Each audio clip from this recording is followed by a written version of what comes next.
কিন্তু মাঝপথে হঠাৎ খুলে পড়ল সাইকেলের চেন। পাড়ার কিছু মানুষ তখন তাকে দেখে বলে উঠল, এত কষ্ট করে পড়ে কি হবে, মেয়েদের এত পড়াশোনা লাগে না।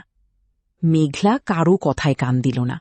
সময় নেই হাতে, তাই সাইকেলটা কাঁধে তুলে নিয়ে ছুটতে শুরু করল সে স্কুলের দিকে। প্রতিটি গল্পে একটি শিক্ষা।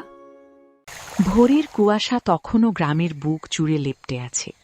পাখিরা এখনো জাগেনি, পুরো গ্রাম ঘুমিয়ে। কিন্তু একটি ছোট্ট ঘরে একটি ছোট্ট মেয়ে চোখ মেলে তাকালো। তার নাম মেঘলা। যখন পুরো গ্রাম ঘুমিয়ে থাকে, তখনই শুরু হয় এক ছোট্ট মেয়ের বড় স্বপ্নের যাত্রা।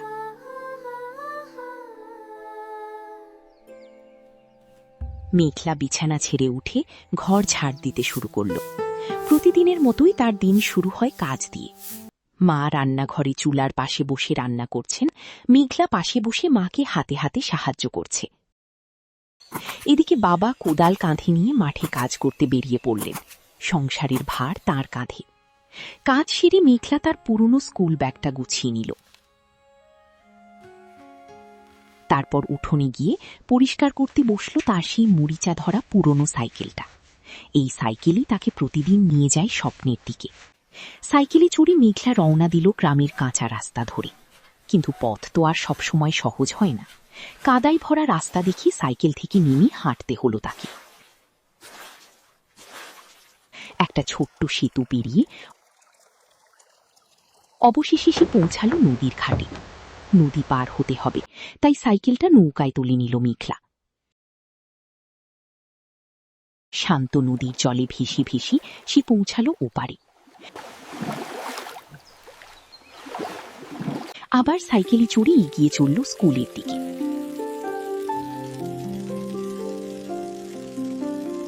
স্কুলে পৌঁছে মেঘলা প্রার্থনায় অংশ নিল, জাতীয় পতাকার সামনে দাঁড়িয়ে। তারপর ক্লাসে বসে মন দিয়ে পড়াশোনা করল।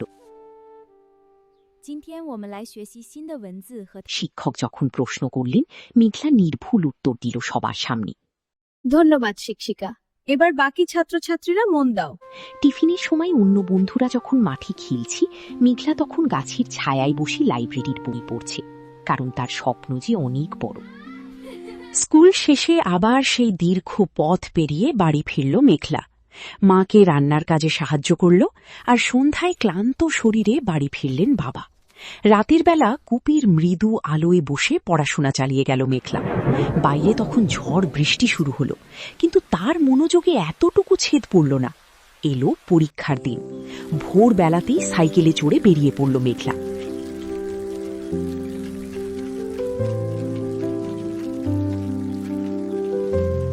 কিন্তু মাঝপথে হঠাৎ খুলে পড়ল সাইকেলের চেন। পাড়ার কিছু মানুষ তখন তাকে দেখে বলে উঠল, এত কষ্ট করে পড়ে কি হবে, মেয়েদের এত পড়াশোনা লাগে না। মেঘলা কারো কথায় কান দিল না।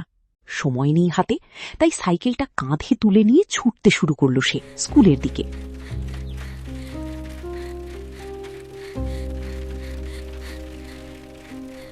পরীক্ষার হলে পৌঁছে আত্মবিশ্বাসের সঙ্গে খাতায় লিখতে লাগলো মেঘলা।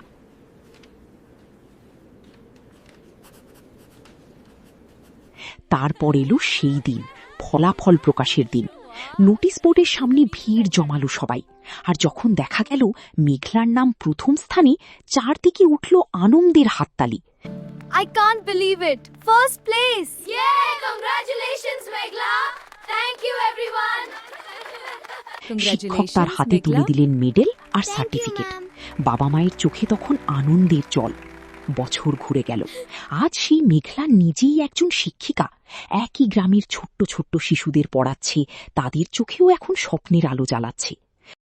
শিশুরা, আজ আমরা এবিসি শিখব। হ্যাঁ শিক্ষিকা, খুব ভালো, এখন লিখতে শুরু করো। হ্যাঁ, এভাবে চালিয়ে যাও। আমরা লিখছি শিক্ষিকা। স্কুলের সামনে দাঁড়িয়ে মেঘলা আজ হাসছে। পিছনে সূর্যোদয়, আর সামনে অসংখ্য শিশু বই হাতে নিয়ে এগিয়ে আসছে স্কুলের দিকে। কারণ যে স্বপ্নের জন্য কষ্ট করতে জানে, তার পথ যত কঠিনই হোক, সফলতা একদিন ঠিক তার দরজায় আসে। শিক্ষাই মানুষের সবচেয়ে বড় শক্তি। স্বপ্ন দেখো, পরিশ্রম করো, সফলতা একদিন তোমারই হবে।